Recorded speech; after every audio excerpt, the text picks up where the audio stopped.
大家好, my name is Martin, Martin Yanggang. I come from China. I attend a leadership training program called Asia Pacific Leadership Program based in Hawaii. This is a 9-month program. In the first 4 months, we had lectures, workshops, discussions in Hawaii on various topics. And this is our second semester. 5 of us have been traveling in Asia on different research projects. And my topic is about LGBT communities.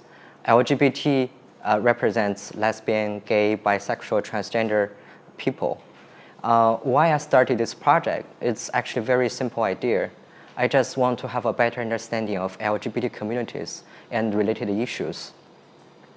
So my approach is to map out the ecosystem of LGBT communities through people's stories. You may wonder why it's ecosystem, because to me it means resources, connections, and networks within this community. And people's stories, usually it's fascinating to me. Everyone has their own version of stories of what's happening, what's going on in their life. And if we can put together all these individual stories, we may find a better result of a bigger picture. Actually, this idea is inspired by several different things. The first one was a lecture I had in Hawaii. We talk about startups. When we want to support the development of startup scenes, we may look into the bigger picture to see what's happening there and what are different connections, resources out there. And the second source is that my working experience with foundations. So we always want to look at a whole picture, a bigger picture, to see what is missing, what we can do individually. So as you can imagine, I'm also using this opportunity to try to take strategic actions out of this research. How did I do this? First, I want to say that I learned this trick from a friend, that the quickest way to learn something you don't know is to ask right questions to right people.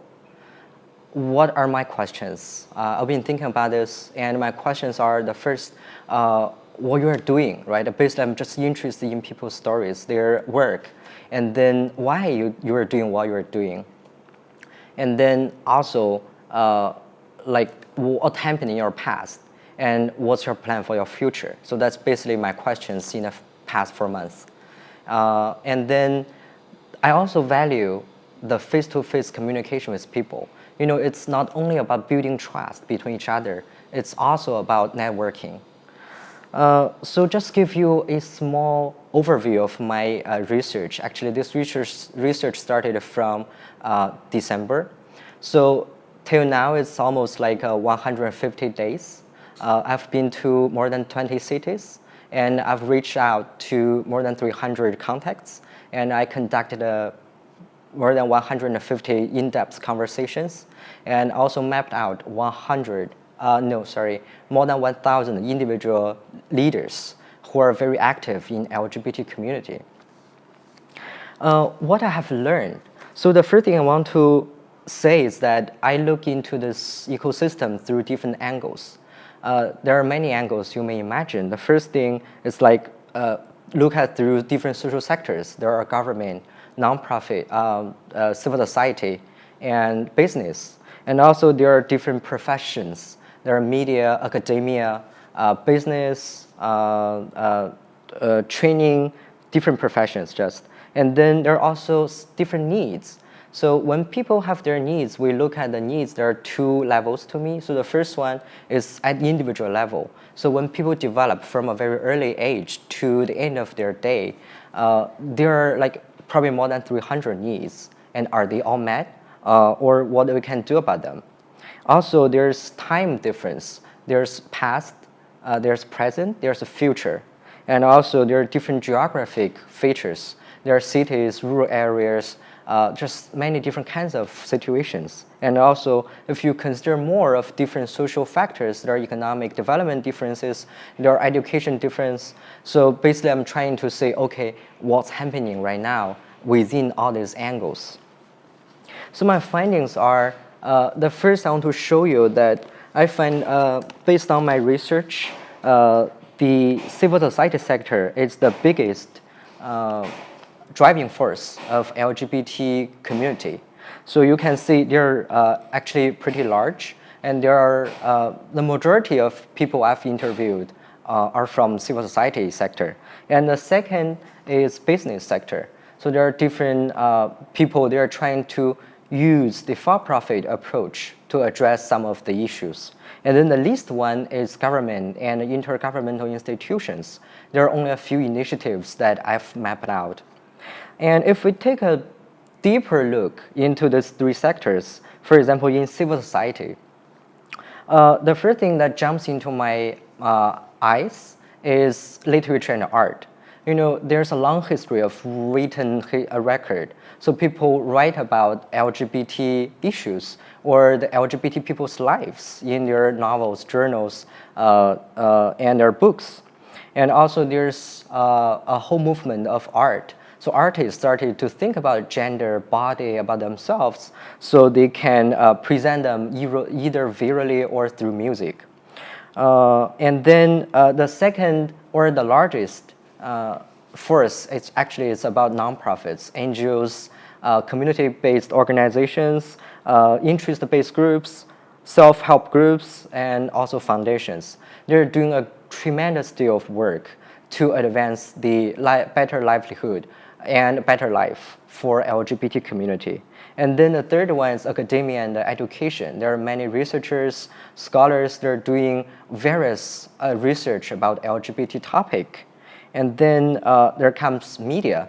So within the development of internet, we can see there's a very clear trend that more and more people start using new media platform like Facebook, WeChat, all kinds of different social media networks to spread knowledge and to help build the foundation of this community. And then you may come surprisingly that there's a lot of people out there to look at this issue through spirituality and religion perspectives. So there are monks, pastors, and just different kinds of people. They're doing research and they're trying to raise voices and help spread the knowledge from their spirituality backgrounds. Also, there are a lot of independent activists. They don't associate with themselves with any groups yet, but they're doing very good work. They're either writing blogs or they're initiating different online campaigns. So that's quite exciting. And then if we move forward to the business sector, you can see there's something happening right there, and it's really interesting. So the biggest market share actually is in travel sector. So there's always someone thinking that because we all need to travel, we have this need. And then, so here there are many agencies, travel agencies, they provide services to these people. And you can also find a lot of LGBT-friendly or LGBT-specifically hotels, hostels, homestays, and also there are some companies that provide transportation and tour guide services. Another one you might encounter in your city is that bars, cafes, restaurants specifically designed for LGBT people, or they claim to be LGBT friendly. So this also a very big thing because people want to hang out with people that they feel comfortable about. Also, they want to find a good place that they can feel that's their home, that's their community. In the Western societies, there is a trend that more and more bars, cafes, originally designed for LGBT people, now they're disappearing because people think inclusiveness is more important and they are working on that. But in Southeast Asia and the Greater China area, we still need that. LGBT people still need a space that they can go to and talk to each other and feel comfortable with it.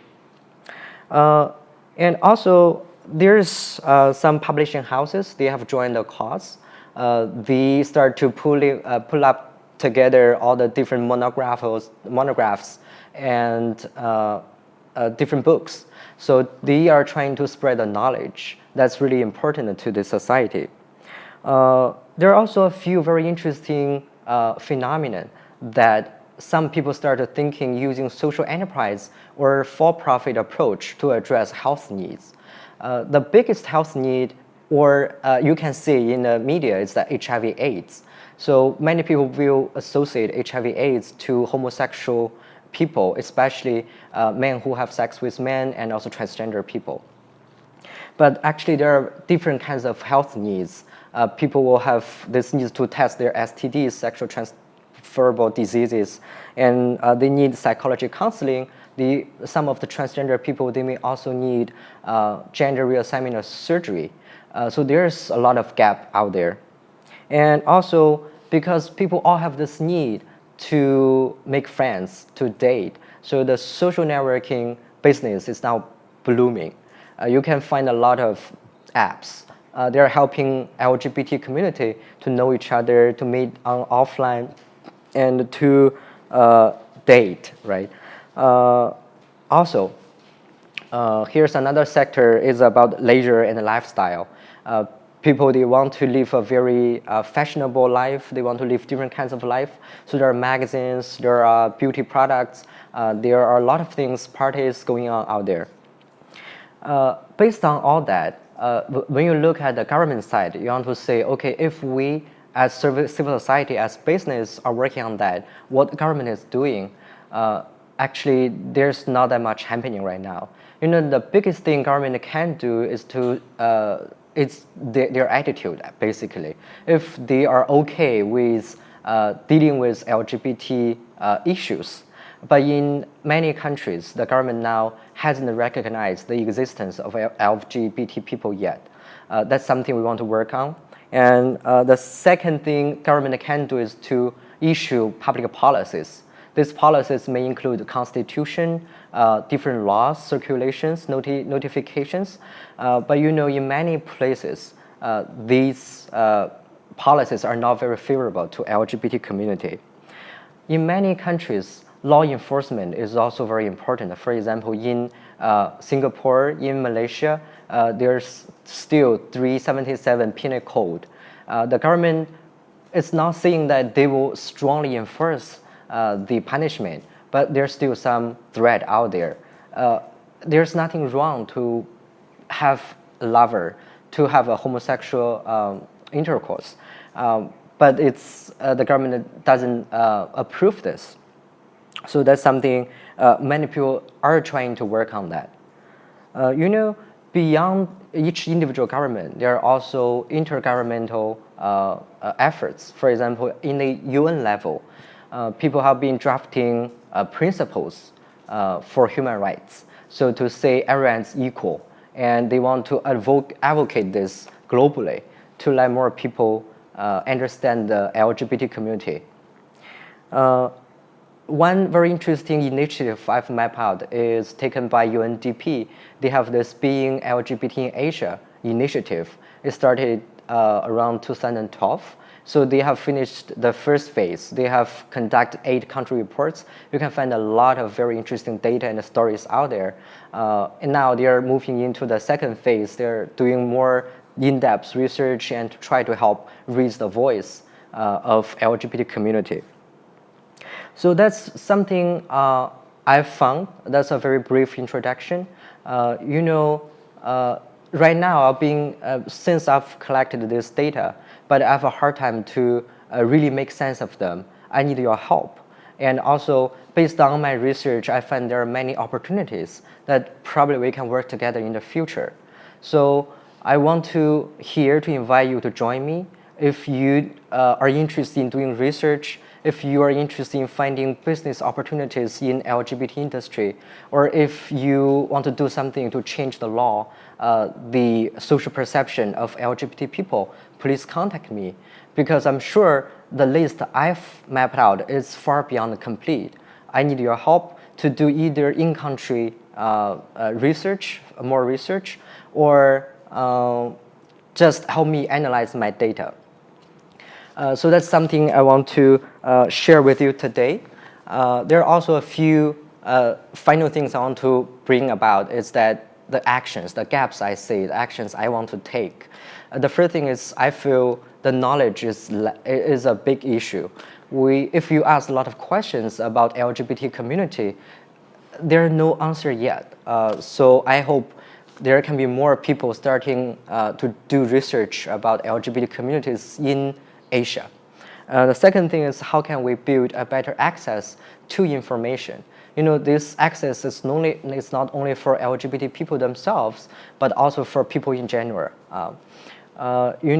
Since we have this internet and also with the mobile internet development, we have more opportunities, more tools to spread knowledge. But still, a lot of people cannot find very good information in one place. For example, when I did this research, I found it's really challenging to find enough resources and information in one place. And the last thing is I want to inspire more people to do needs-based services. As we have gone through this briefly, that there are so many needs to be met. So I hope more people can start working on that, and we can do something together to really provide better services to LGBT community. Finally, I just want to say that I'm very lucky to be able to talk to these people, and I hope that our conversations not only benefit me, but also in the long run can benefit them. I really thank their time and your effort and all your help. So that's all for today. Thank you very much. And if you want to keep in touch, please reach me at my email address, martin.g.yang@gmail.com. Thank you.